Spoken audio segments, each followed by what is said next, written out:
Okay, so let's try something a little bit different here. So what we want to do is to practice something with English. This is just sort of an example, I guess. We want to just practice speaking English, but we don't really know what the topic is. Now, it's always better if you have some sort of idea about um, what you want to. You have some particular topics that you like to talk about, and that sort of thing. But I guess, as a general note, um, here we're just going to look at a country, and when we're in the country, we're going to, I guess, decide what we're going to have a look at, with the basis being that basically you use any topic, any resource as a resource to help you, as a source to help practice your English. So we're going to spin this wheel. This is just a website called. Well, this is a picker wheel. Seems to be the website, and it's a country picker. And obviously, you can pick the different countries. But let's give it a spin. See what country we come up with, and the country is Japan. Okay, so what we're going to do is when we well, now if you have some particular topics that you want to practice, so maybe you have some areas of interest, like maybe you want to talk about sports, or maybe you want to talk about food, or maybe you want to talk about culture, or maybe you want to talk about traditions, or maybe you want to talk about famous people, music, whatever it might be. You can certainly go along those lines. What we're going to do is I'm going to jump over. Now, this is, I want you to imagine you have nothing that you can think of. And so you would do this in some initial stages. So this is more of a I guess a guide or a reference for you. So we're going to use ChatGPT just to give us some ideas. So I'm going to say uh, I'm um, I'm going to do uh, a presentation about Japan, and I would like a list of um, interesting topic areas that I could include about the country. What topics do you suggest? And let's see what list they give. Okay, so and they've broken this down. Okay, so we've got culture and traditions, and we have a different set there. We have food and cuisine, society and modern life, arts and entertainment, history and heritage, geography and nature, quirky and lesser known topics. Um, okay, so this actually looks. I like quirky stuff. What about train etiquette and punctuality? Because who doesn't like etiquette and that sort of stuff? So now the point being here is, so we're using that again. We're not really sure about what we can do, how we can practice English with this, and so what we're going to do is I am going to choose number 32 here. Train etiquette, etiquette, train etiquette, and punctuality. What questions should I ask myself to answer about this topic? And so, excuse that, this is spelling wrong there, but so the idea here is that when we've got the questions here, it gives you some sort of a prompt. Now, this is just an example in this particular occasion, but in other situations, you then can make your own question. So that's why I say this is just sort of like a general guide, and should never be afraid to use other examples or other things that you see to help guide you in terms of what you're going to study and what you're going to practice.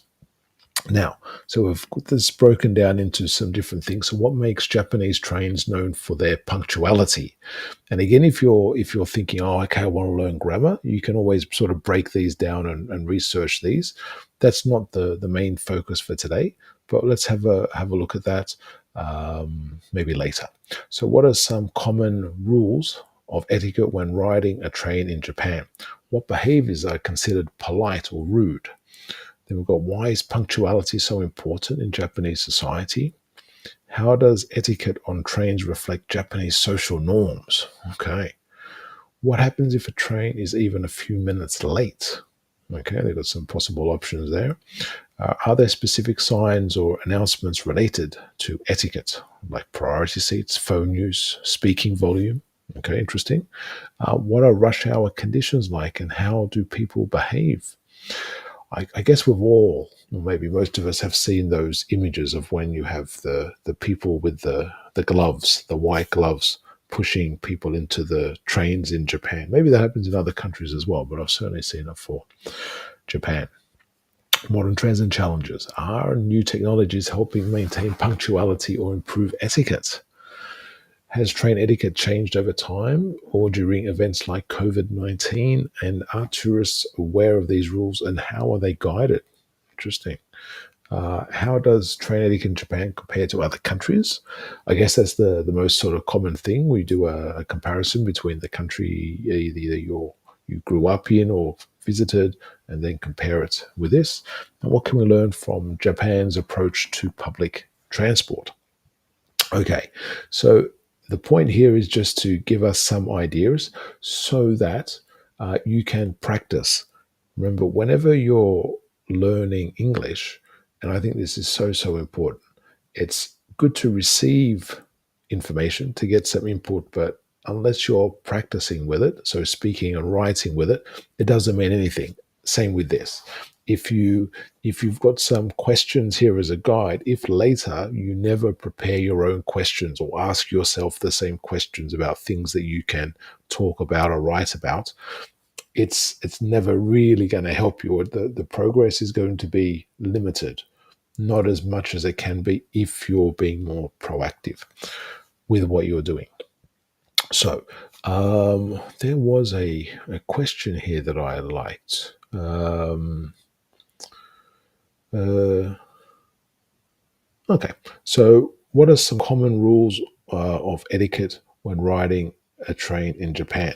So all I'm going to do is copy this, and we're going to search our friend Google and see what it tells us. So let's jump over to here. Now, what we're going to do is we're going to explore websites. So the way we're going to use this is we're going to look at a website, and as we go through it, we're going to just give a commentary. So I want you to think about, when you read something, what's your opinion on it? How does that compare to your country? So talking about the comparisons. When perhaps you read a block of information, how would you summarize it? If you start reading something, or the first one or two paragraphs, what questions would come into your mind that you want to have an answer for that hasn't been answered so far? Maybe they come later in the text or whatever you're reading or watching, but you always want to try and keep an active mind. So active for listening, active for reading, but also active for your curiosity, trying to find out more information. The more curious you can be, I think the better it is for your English language learning. So we're going to look at the some of the different options. So it's a Japan guide that looks like a tourist sort of travel guide. Then we've got Japan train etiquette, understand Japanese manners. That's from J Rail Pass. So that could well be I guess that's the place where you get the tickets. There's some videos as well. So it looks like one from Japan Guide.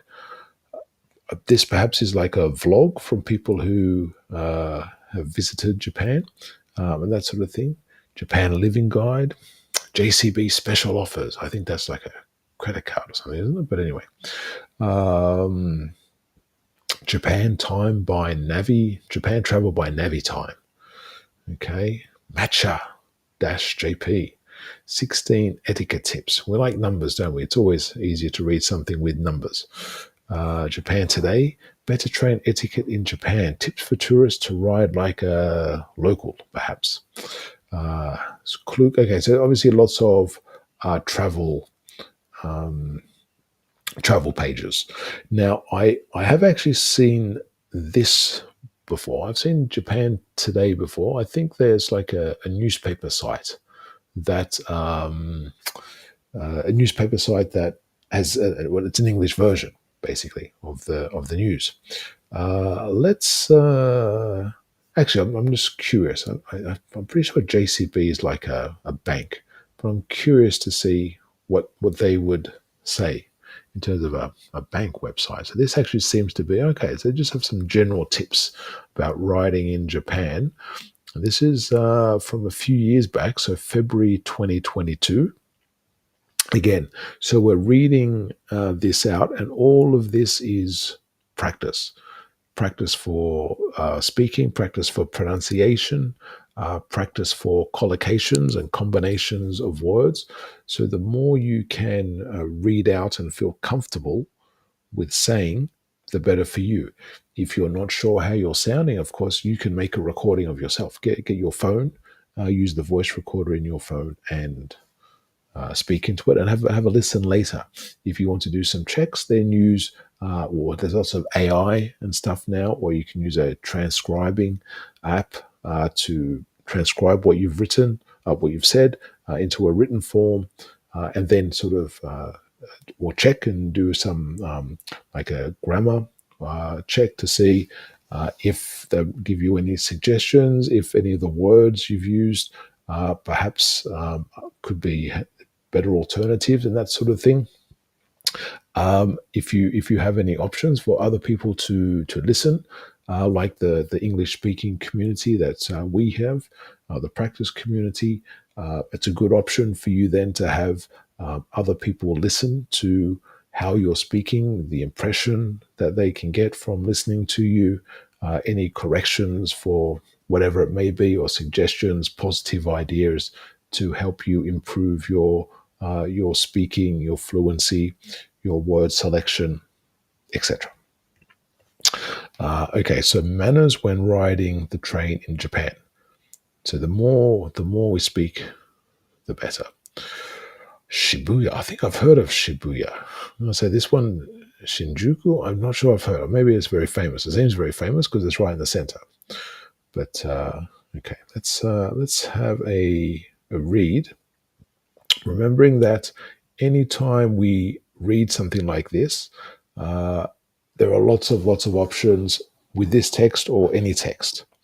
If you've seen earlier videos, you would see, for example, that you could get a bunch of paragraphs. You could ask it to prepare questions from that paragraph, and you try and answer those questions. You could get summaries of the information, and so on. And always, when you do those things, so in this case, we're using ChatGPT, but whatever sort of AI or software you want to use, but with all of those, when you're doing that, the check has to also come with, at some point, you doing practice. It can't just be you checking, but without you actually making sure that you're writing or producing some of the questions at some stage, or some of the answers, or some of the summaries, and so on. So let's have a read through here. So when traveling to Japan, where sure riding on Japan's trains and other public transport can be one thing to enjoy. In today's article, we're going to be talking about Japan's high-level transport system, Tokyo's system in particular, even though the system itself is quite difficult to understand. Why would that be? So you're naturally asking a question. It doesn't mean you just can't, you can just stop using the train, right? Do you ever get worried that what is common knowledge in your own home country is very different in Japan, that you may be misunderstood and thought to be quite rude? Well, fret not. That's a bit of interesting vocabulary. Fret, to fret. So another point. All of this, of course, is just my humble opinion, of course. But now, if you see something like this and you go, fret, what is fret? Now, if you sort of take away sort of fret or that part of the article, so we take that away, well, fret not. So we just look at the rest. So in this article, we're going to be explaining all of the tips and tricks and culture that's known by almost all Japanese people. So if we take that away, we can be thinking, how important is that for our understanding? So it's obviously a negative with the not. We can try and guess perhaps what fret is. You can look in the dictionary, of course, loads of online dictionaries. For the sake of example, let's have a look now, just for the example. I like to use the Longman dictionary, but there's loads of different dictionaries. So we're here over in the Longman dictionary. So I just typed in fret. And the reason I like the Longman is because you have lots of different things. You have different pronunciations. Oops, on there. I'm not sure what's happened there. Something's gone wrong. There we go. Fix the issue. Okay. Well, maybe it's because I'm using the ad block. It doesn't like the ad block. So maybe we don't like Longman as much anymore. But let's try that again, shall we? Okay, because it gives you different sorts of, maybe I pressed it and that was the problem. But it gives you different words in the word family, different examples. You can listen to the examples, but then you have quite a few examples of sentences that they're found in different situations and circumstances. So you can look not only just at the word itself from some general examples, you can also see some, I guess, what seem to be real life examples. And then as well, you also have collocations, so combinations of words. So you may fret about or fret over something. And again, it gives you more examples and so on. And then, okay. And obviously, depending on the word, you have different sorts of options and that sort of thing. So, but the definition of fret here, so we could see that fret is a verb. So, because it was don't fret, I think it was the sentence. So, fret was the verb. So, fret is to worry about something, especially when there is no need. And then it gives you the examples here. Just another point as well. If you're ever thinking, okay, I heard those examples there, or I saw those examples, but I want to hear some other examples. Another place that I use quite often, or I suggest to people quite often, is Youglish. So it's finding out different drilled a hole. different videos from YouTube where it has fret in the transcript. So in this example, so we've got 852 instances where they've found fret in a video. You can filter it down for different origins or accent. Sometimes it works, sometimes not, but the option is there. You've got the transcript here, but and you can get different sort of adjustments for speed and whatnot. But the main thing here is that you can skip through very, very quickly to hear these different videos and different pronunciations and different collocations. Now, in this case, we can actually see here, he can put the fret saw into the frame. So the fret saw. So in this case, this is not actually the fret that we're thinking about, because that's obviously the fret saw. It's like a type of saw. So that's not the fret that we're looking at. We can still get the pronunciation or hear it, but we will always just need to check if it's a verb or a noun. Sometimes the pronunciation is the same, sometimes not, sometimes different.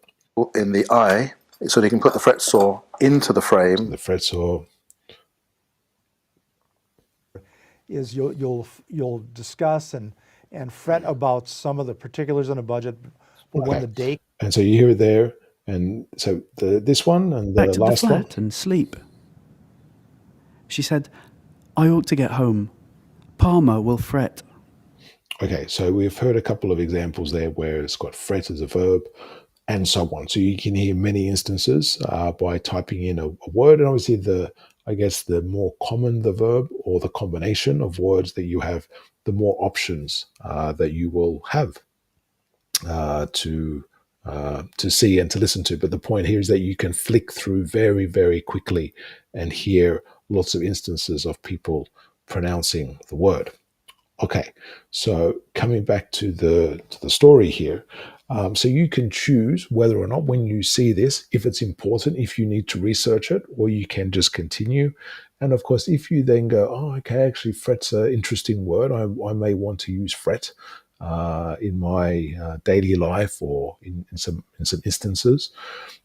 I would always suggest add it, of course, to your vocabulary list, but always make sure whenever you're adding stuff to that, you're prioritizing it.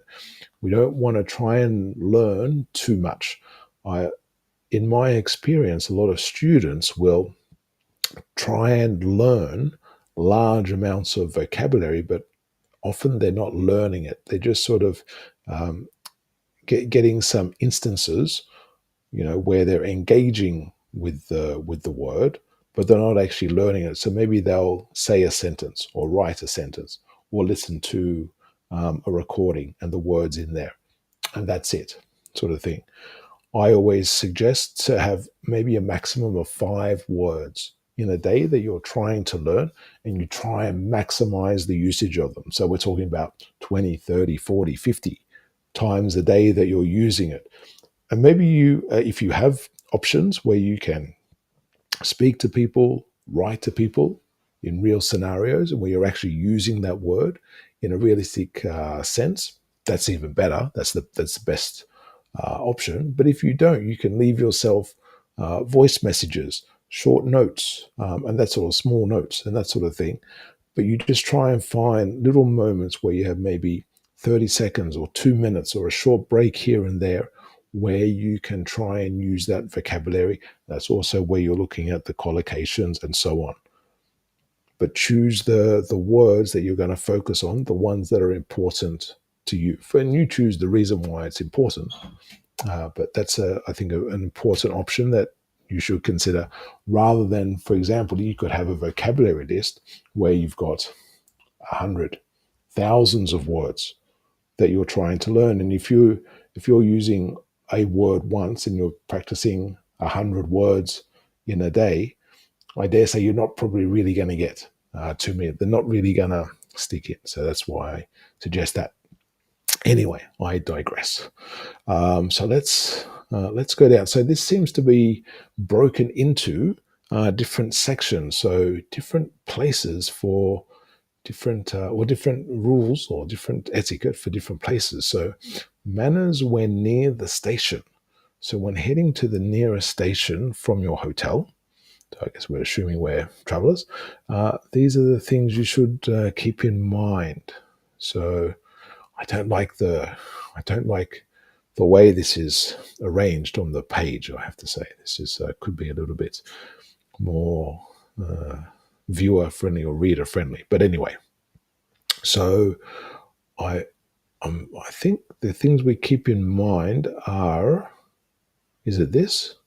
Don't play too close to the train line. That's, I guess, what we're keeping in mind, I think.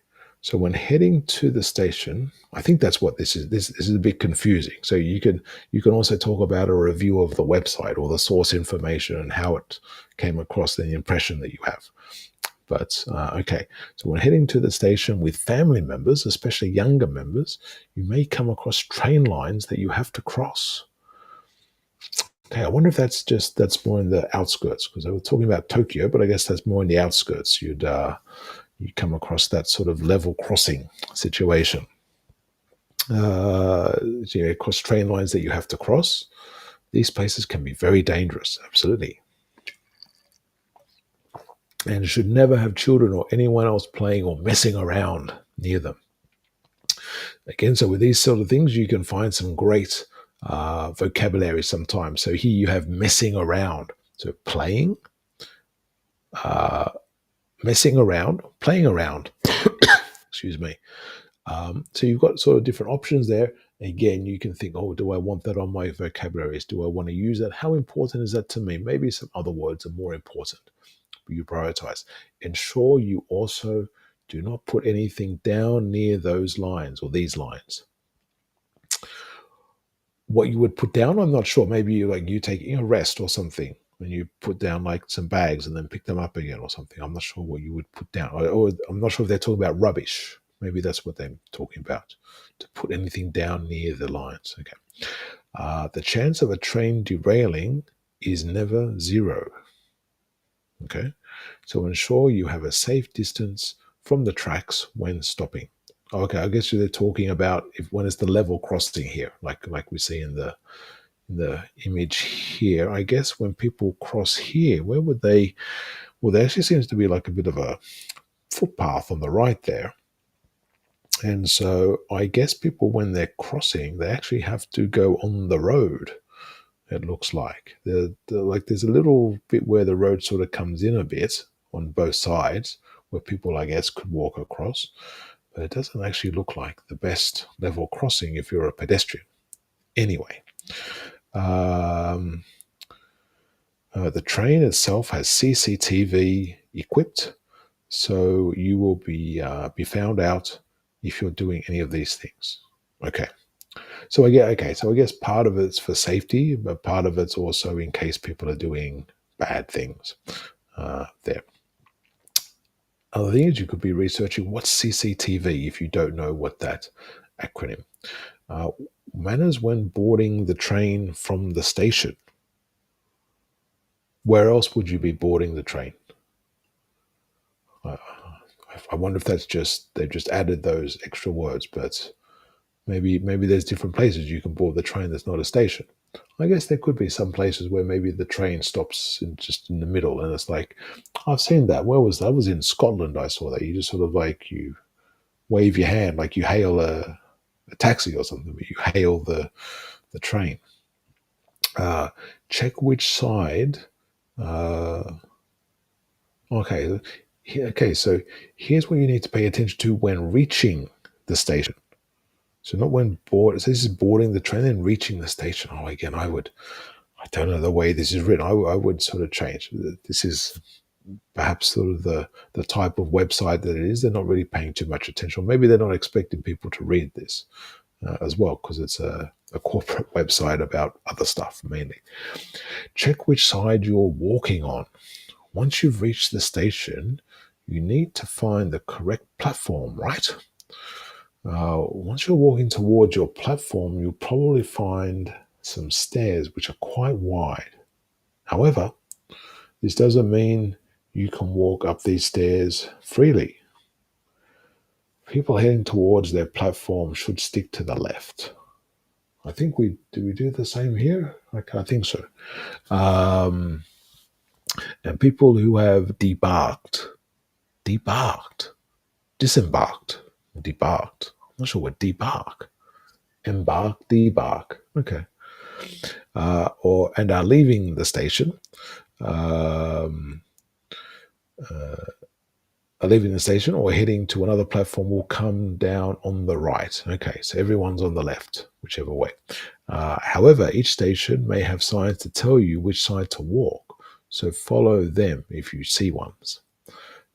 This helps reduce the chance of build-up or other complications. Okay, I guess that's a pretty common thing in most places, isn't it? To have like a certain sign. Same with like escalators, or if you're in a shopping center and that sort of thing. Make sure to wait behind the yellow line.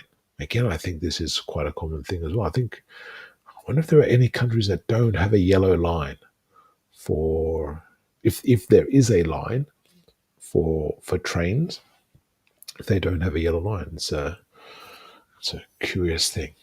Maybe I'll have to check of that later. I'm tempted to now, but I'll check later, because otherwise I get too distracted. So when waiting for a train to arrive, make sure to line up and stand behind the yellow line. Do not stand next to or in front of other people. Do not stand next to or in front of other people who are waiting for the train. In front of, I can understand, because that's like you're pushing in. But next to, does that mean you have to be like single file or something? It's just one line. I don't think that. Maybe they don't mean stand like right next to, like, squeezed in. I assume that's going to be it. Although, but maybe I don't know. Maybe there is an etiquette thing where you don't stand next to. Maybe there has to be a certain gap. But that's not really the images that I see for Japan, I have to say. But anyway, okay. People debarking from the train have priority. Yes, okay, I think that's the same here. When the train stops, there's no need to rush. Let the people getting off the train debark first, then get onto the train in an orderly fashion. Okay, fair enough. But yeah, I'm still. You don't need to rush. When reaching your platform, there may be times when just as you reach the doors close. There may be times when just as you reach the doors. When reaching the platform, there may be times when just as you reach the doors, they close. I'm guessing. Do not try and rush to get on the train, as it is dangerous. It's nice. This is again, we're always looking for examples, I suppose. So the thing to note here, I guess, is that they've given us the reason. This is another way that we can explain the reason. So as it is dangerous. So because it is dangerous. So it's if you haven't sort of seen that before and you're thinking, oh, okay, that's another way that I can use because. So maybe that's something I can add into my practice. And I'll put that up the priority list because that's a good alternative because I always use because. I never use anything else. Okay. When inside the train, up next, we'll share how you should act on the train after boarding. Do not place luggage on other seats. Other seats meaning not the one that you're sitting on, but the other ones, I suppose. A train is a form of public transport which many people use. Please ensure you do not put any of your belongings on the seats next to or around you when you have a lot of luggage. Please pay attention to other people riding the train and try to use the spaces provided, such as the overhead rack. I guess that's pretty common, isn't it? In most countries. I also guess it depends on what type of trains they have. Sometimes, particularly I guess if it's an airport or a major transport hub, like a major train station or bus station, they may have facilities within whatever connecting transport they have because they have a lot of passengers with bags and luggage and stuff. So they have special compartments. But maybe if you're in a metro or something like that, there aren't so many. And so you quite often just have to stand quite often. What if you want to sit? What if you need to sit? What if you are sitting and like no one's in the train because you started from maybe like an airport or something, but maybe the train goes towards the center of the city and people come in and you've got like 2 or 3 bags that each person is sort of looking after and that sort of thing. How much space can you take? So here it's saying don't put it on the seats. So I guess if you put it on the seats, you take it off and have to try and manage. But interesting. So okay. When in large cities in Japan, trains are an indispensable form of public transport. People often use them to commute to and from work, which means there's most likely a lot of people who are quite tired riding on the train. Make sure you're not loud when riding the train is an important manner in Japan. Even during an emergency, please try to refrain from talking on the phone. Or maybe I can understand that because maybe you got to keep the phone lines open and stuff. Is that meant to just be? I guess that's what that's meant to be. Not necessarily about talking loud. That's just don't talk on the phone. Keep the phone lines open. If you must talk, ensure it's with a small voice. This includes when talking with your friends. If you're listening to music or something similar, what's similar to music? I'm just playing with the words there. Make sure to use headphones and to ensure those around you cannot hear what you're listening to. This is this is especially true during rush hour. I wonder. I mean, like things used to be like that. It always used to be have stuff in the headphones, and sometimes people have the loud headphones, but the sound will still be relatively minor that you would hear. But now with so many smartphones with speakers, I mean, I guess you would have some people like with the big sort of speaker players and stuff, the portable players, and they go around sometimes. You sort of see that from time to time, but not nearly as much as you do now with people with their mobile phones and the speakers. I wonder if some of the younger generations in Japan follow this, or if some of them like to use the speakers on their phones. Anyway, so so I'm reading through this, and I'm just sort of giving my own sort of commentary and thoughts. This is an example, I hope, to you. So if you want to be speaking English and practicing English, all of these sorts of things can be triggered. And okay, so we're reading the story, but then we're also got some of our own thoughts, sentences that we want to say. The great thing that can happen is when you're trying to deliver your own thoughts, and maybe like in this case, you just speak to yourself. If you're reading something to yourself, or if you have like a colleague or a friend or something who you can talk to, you can say, hey, I was reading this article about etiquette on Japanese trains, and they said blah, blah, blah. But I blah, blah, blah, and whatever, you can engage in a conversation. Absolutely fantastic. But if there's no one, and it's just you can still get those golden moments. And what are those golden moments? It's when you're trying to say something and you don't know what the word is.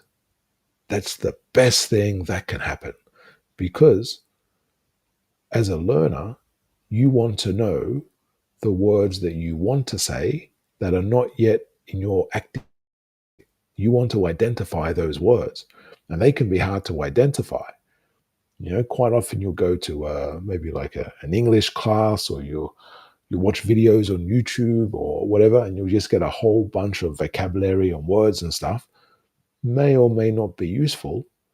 But here, if you have an actual moment where you go, I know a word that I want to use, but I don't know what it is. And you can go and research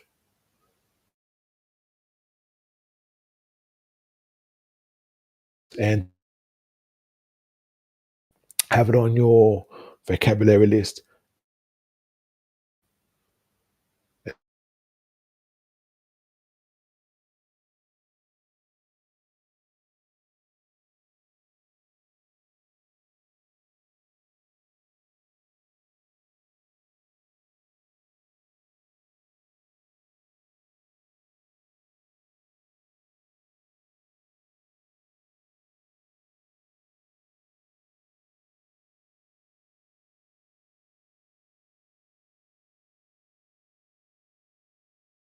Let's see. Where are we? Okay. If you're, well, I need to just stop for a second. Okay. So if you're planning to accept a phone call when riding on a bullet train, so specific rules maybe for bullet train, please move to a space between carts to take the call. I wonder how much space there is between the carts. Okay. About priority seats. On most Japanese trains, certain seats are marked with a color to indicate priority seats. What color is this? Okay, so we have the colors. These are typically used for the elderly, injured people, pregnant women, or small children. When the train isn't that busy, anyone can use these seats. However, if there is someone that needs the seat, it's common courtesy to offer them the seat. I would say it's common courtesy to offer a seat, irrespective of if it's a priority seat or not.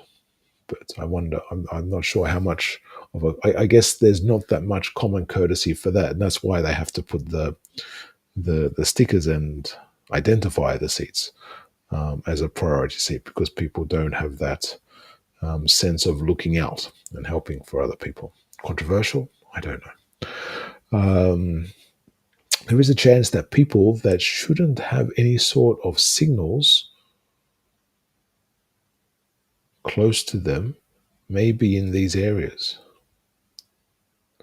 There is a chance that people that shouldn't have any sort of signals close to them may be in these areas, so ensure your mobile phone is set to silent mode and not to accept any phone calls.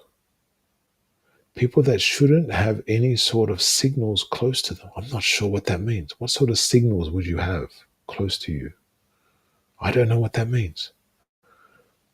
It can't just be like having a phone signal. So why would someone not be supposed to have a phone signal? So it's a chance that people shouldn't have any sort of... Okay, so here I guess maybe when they're talking about the signal, there shouldn't be any loud notifications or beeping or ringing and that sort of stuff. I guess that's the signal that they're talking about. Even if you're not in a priority seat, if you see someone that could use your seat, there we go. Make sure to offer them it. Good.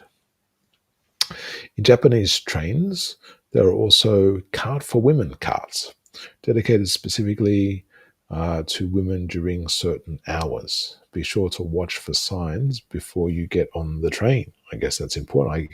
I assume it's very easy to identify, I would guess.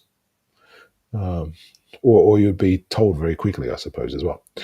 Do not eat food. But that looks... How can you tell me not to eat that? I'd be very disappointed if... But how can they have this in the train when they're not supposed to eat it? Okay, well, let's see if there's some sort of rule. There is a custom in Japan where most people do not eat food outside other than when in restaurants. However, so I guess there's no sort of walking on the street with a sandwich or a sausage roll or a hot dog or something. Or what about ice cream? Is ice cream considered food? Anyway, however, when using the bullet train or the green car, what's the green car? What is the... Hold on. I don't know what the green car is. I'm not sure. Maybe it says somewhere else. But what is... So what is the green car in Japanese transport? The green car, Japanese transport, the green car refers to first class carriages. Okay. So only on the bullet train. Okay, and some limited express trains. These cars are more luxurious and spacious travel. Okay, so basically if it's green, so it's, green cars are easily identified by the green clover-like symbol on the doors. Why not just have the whole car green? But anyway, as well as the words green car in English. Unlike some ordinary car seats, green car seats typically require reservations. Okay, so basically if you have an expensive seat, you can eat. Okay, so however, when using the bullet train or the green car, because here it sounds like it's two different things. So that's what I was wondering. So okay, so the maybe there are other express trains that are not bullet trains. They have a green car, and the bullet train also has a green car. I'm not sure. So maybe as well, any place in the bullet train you can also use it, I would suppose. Because I'm not sure if these seats are expensive. I'm not sure. I just said, well, maybe they are. I don't know. Anyway, so however, when using the bullet train or the green car, you are permitted to eat food. Normal trains and people commuting using said trains. So okay, here's an interesting use of said trains, like the trains we mentioned before, or the trains we're talking about. So this is, I guess, a more unusual use of said that again, you can choose, do I want to use this, or is this important? Like, how often will I encounter it? That could actually be when you're determining how important is something. Just sort of make like a mental note of it. And then over the next days, weeks, months, go, how often do I encounter this word or expression or whatever? And that can sort of give you a clue with maybe how important it is to learn. Do not permit the consumption of food whilst riding the train. Still, I wonder about the ice cream. I'd like to have an ice cream. I think an ice cream or an ice block or something would be nice. I would, okay, so I guess this is like a proper dish. This looks to be noodles with some fish bits on there, and maybe a bit of egg. There's one of those Japanese egg omelets, I think. But okay. Do not leave garbage anywhere other than a trash can. Ensure you take all of your items, including trash, with you off the train without leaving them behind. You can typically find trash cans on platforms, so throw it away once you debark the train. Okay, so there's no trash cans on the train. Interesting. Just a note, I was just thinking that with the food thing, I guess that's the same in a lot of countries, but I think if people are having hot food or food that makes a smell, they would be more frowned upon, I guess, for some people. Whereas if someone's, although noisy food as well, like if someone's having like a packet of chips or something, people can get sort of annoyed at that. Same as like if you're in the cinema, but it's a different thing, I guess, being in a cinema, someone having a packet of chips, to being in a train and all the noises that happen with a train and having a packet of chips. For women, did I read the heading? Okay, don't do your makeup. For women, doing your makeup whilst on a train is considered very rude in Japan. What about in a car? I know this is talking about train etiquette, but what about in a car? I wonder. I see that a lot in some countries. People there sort of like looking in the rearview mirror and stuff. Anyway, if any of the makeup spills, it could cause issues. I can imagine. Not only with the train, but with surrounding passengers. So what would the makeup spill, what issue would it cause with the train? I guess maybe there could be some damage and stuff. I guess that's the issue we're talking about. Damage to some of the seats or the floor and that sort of stuff, I suppose. Most people would get very annoyed seeing someone doing their makeup on a Japanese train.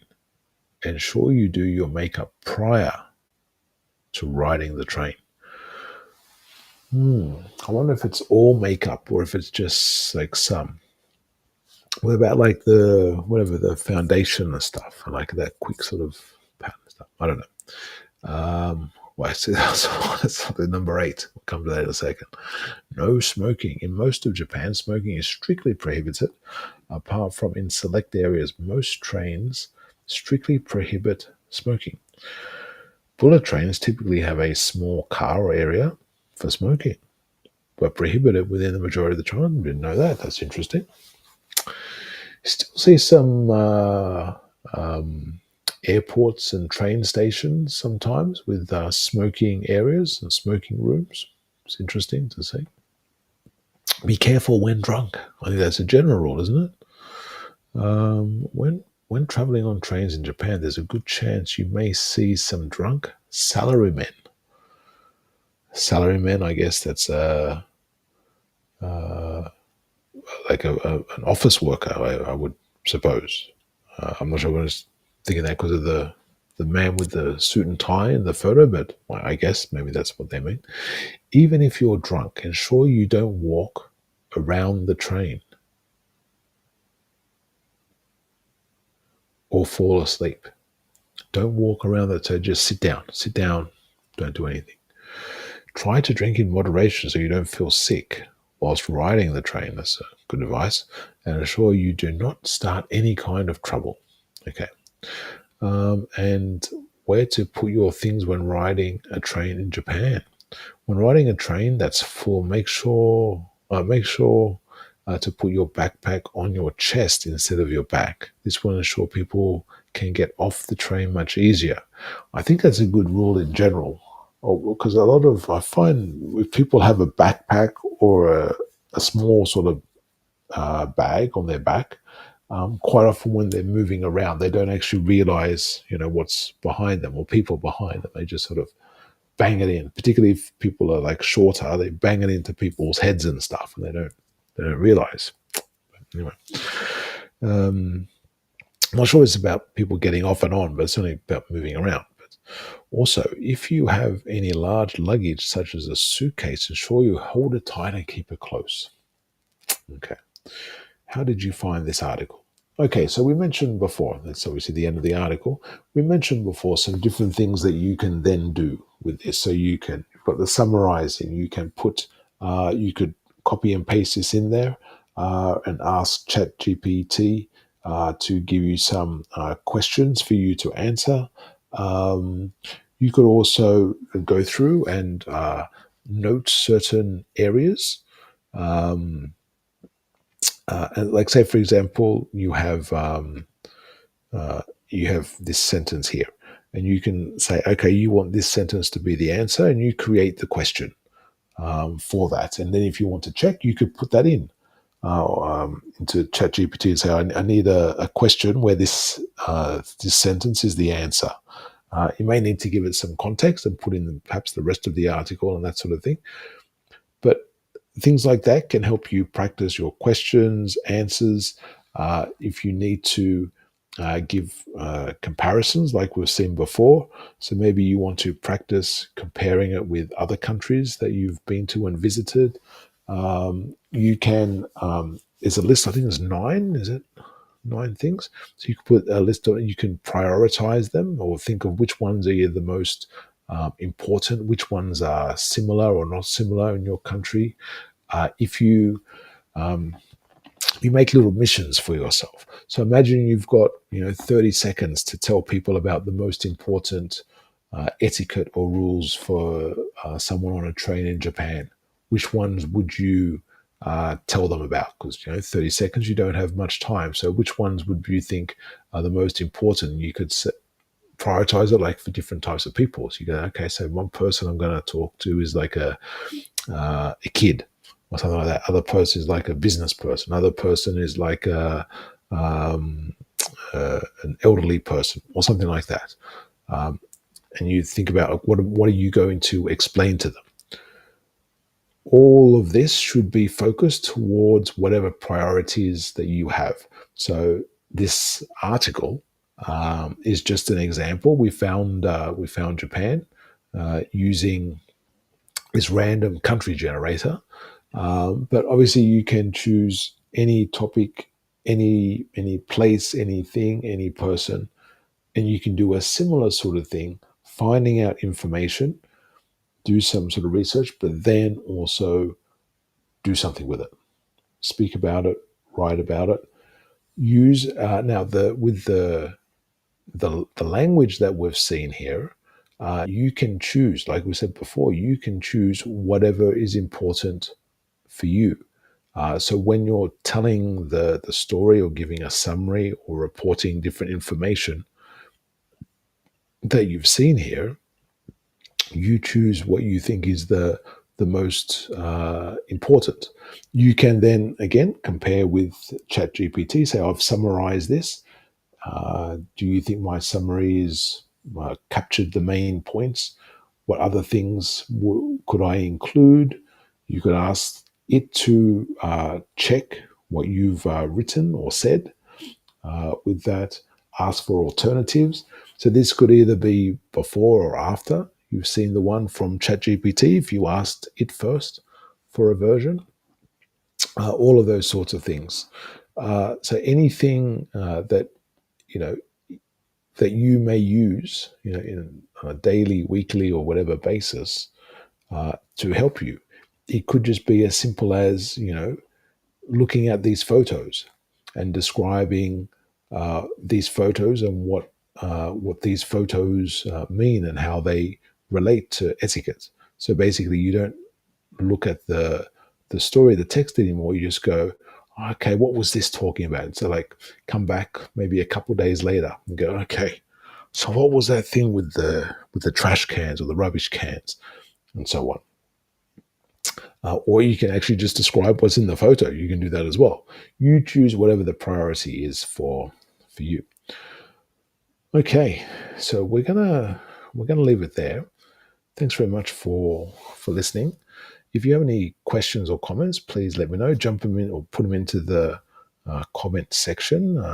Don't forget to subscribe. Send us a message if you are looking to be part of our community and that sort of thing. That's always an option if you like to practice speaking and writing English. So the main focus that we have is getting people to actually practice. So not just like I guess I've mentioned a few times, not just getting the input, but doing the output as well. So if that's something you're interested in, send us a message and we'll see if we can get you in the community to practice English and develop your English ability and confidence and fluency. Well, that's a bit of a wave there, fluency. So nice to chat to you. Have a great rest of the day, and I'll speak to you another time. Have a good one. Take care.